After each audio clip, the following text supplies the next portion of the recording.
castle of Westphalia, belonging to the Baron of Under 10 Trackage, lived a youth whom nature had endowed with the most gentle manners. His countenance was a true picture of his soul. He combined true judgment with simplicity of spirit, which was the reason I apprehend of his being called Candid. The old servants of the family suspected him to have been the son of the Baron's sister by a good honest gentleman of the neighborhood, whom that young lady would never marry because he had been able to prove only 71 quarterings. The rest of his geological tree had been lost through the injuries of time. The Baron was one of the most powerful lords in Westphalia, for his castle had not only a gate but windows. His great hall even was hung with tapestry. All the dogs of his farmyards formed a pack of hounds at need. His grooms were his huntsmen, and the creature of the village was Grand Alma.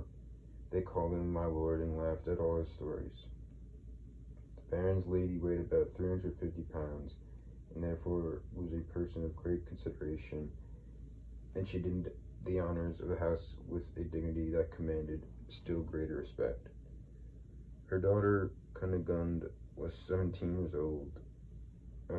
years of age, fresh-colored, comely, plump, and desirable.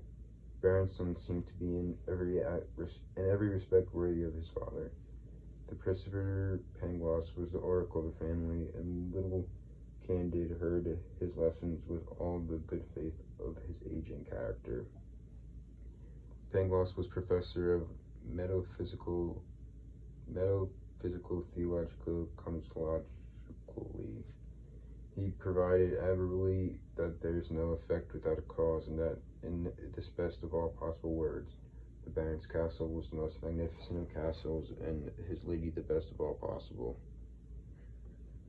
It is demonstrable, said he, that things cannot be otherwise than as they are, for all being created for an end, all is necessarily for the best end. Observe that the nose has been formed to bear spectacles, thus we have spectacles. The legs are visibly designed for stockings, and we have stockings. Stones were made to be hewn and to construct castles, therefore my lord has a magnificent castle, for the greatest baron in the province ought to be the best lodged. Pigs were made to be eaten, therefore we eat pork all year round. Consequently, those who assert that all is well have said a foolish thing. They should have said all is for the best. Candid listened attentively and believed innocently, for he thought Miss Cunigund was extremely beautiful, though he had never had the courage to tell her so.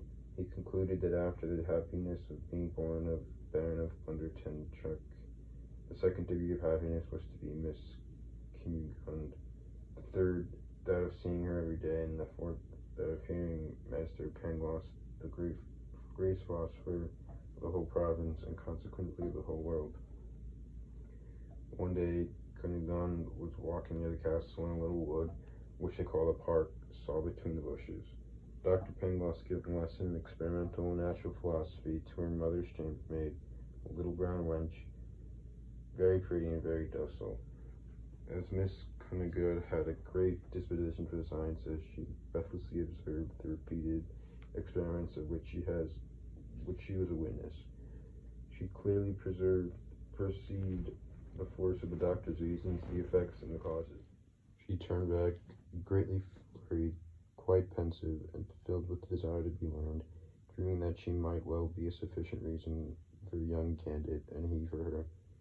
She met Candid on reaching the castle and blushed. Candid blushed also. She wished him good morrow in a flattering tone, and Candid spoke to her without knowing what he said. The next day after dinner, as they went from the table, Cunigund and Candid found themselves behind a screen. Cunigund let fall her handkerchief. Candid picked it up. She took him innocently by the hand. The youth as innocently kissed the young lady's hand with particular vivacity, sensibility, and grace. Their lips met, their eyes sparkled, their knees trembled, their hands strayed. Baron von Tentrutch passed through the screen, and beholding this cause and effect, chased Candid from the castle with great kicks on the backside. Cunigund fainted away. She was boxed on the ear by the Baroness as soon as she came to herself. and all was consternated in the most magnificent and most agreeable of all possible castles. Candide, driven from terrestrial paradise, walked along, while, without knowing where, weeping, raising his eyes to heaven, turning them often towards the most magnificent of castles, which imprisoned the pursuit of noble young ladies. He laid down to sleep without supper in the middle of the field between two furrows. The snow fell in large flakes.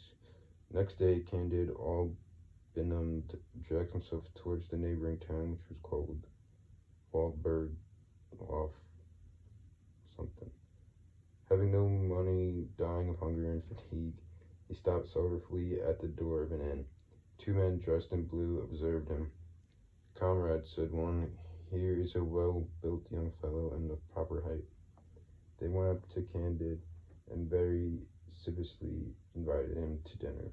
"Gentlemen," replied Candide, with a most engaging modesty, "you do me great honor, but I have not wherewith while to pay my share." "Oh, sir," said one of the blues to him, "people of your appearance and of your merit never pay anything. Are you not 5 feet 5 inches high?" "Yes, sir, that is my height," answered he, making a low bow. "Come, sir, see yourself. Not only will we pay your reckoning, but we will never suffer such a man as you to want money. Men are only born to assist one another." "You are right," said Candide. "This is what I was always taught by Mr. Pangloss, and I see plainly that all is for the best." They begged of him to accept a few crowns. He took them and wished to give them his note. They refused. They seated themselves at table. "Love you not deeply?" "Oh, yes," answered he, "I deeply love Miss Cunningham." "No," said one of the gentlemen, "we ask you if you do not deeply love the King of Bulgarians." "Not at all," said he, "for I have never seen him." "What? He is the best of kings, and we must drink his health." "Oh, very, very willingly, gentlemen," and he drank. "That is not enough," they tell him. "Now you are the help, the support, the defender, the hero of the Bulgarians. Your fortune is made and your glory is assured." Instantly they fettered him and carried him away to the regiment. There he was made to wheel about to the right and to the left, to draw his rammer, to return his rammer, to present, to fire, to march, and they gave him 30 blows with a cudgel. The next day he did his exercise a little less badly, and he received but 20 blows. The following day they gave him only 10, and he was regarded by his comrades as a prodigy. Candide, all stupefied, could not very well realize how he was a hero. He resolved one fine day in the spring to go for a walk, marching straight before him, and believed that it was a privilege of the human as well as of the animal species to make use of their legs as they pleased. He had advanced 2 leagues when he was overtaken by 4 others, heirs of 6 feet, who bounded him and carried him to a dungeon. He was asked which he would like the best, to be whipped 36 times through all the regiment, or to receive at once 20 balls of lead in his brain. He vainly said that human will is free, and that he chooses neither the one nor the other. He was forced to make a choice. He determined, in virtue of that gift of God called free will, to run the gauntlet 36 times. He wore this twice. The regiment was composed of 2,000 men that composed for him 4,000 strokes, which laid bare all his muscles and nerves, from the nape of his neck quite down to his rump. As they were going to proceed to a third whipping, Candide, able to bear no more, begged as a favor that they would be so good as to shoot him. They obtained this favor, they bandaged his eyes, and they bade him kneel down. The king of the Bulgarians passed at this moment, and ascertained the nature of the crime. As he had great talent, he understood from all that he had learned of Candide that he was a young metaphysician, extremely ignorant of the things of the world, and he accorded him his pardon with a clemency which will bring him paradise in all the journals and throughout all ages. An able surgeon cured Candide in 3 weeks by means of amulets taught by Discordes. He had already a little skin and was able to march when the king of the Bulgarians gave battle to the king of the Avars.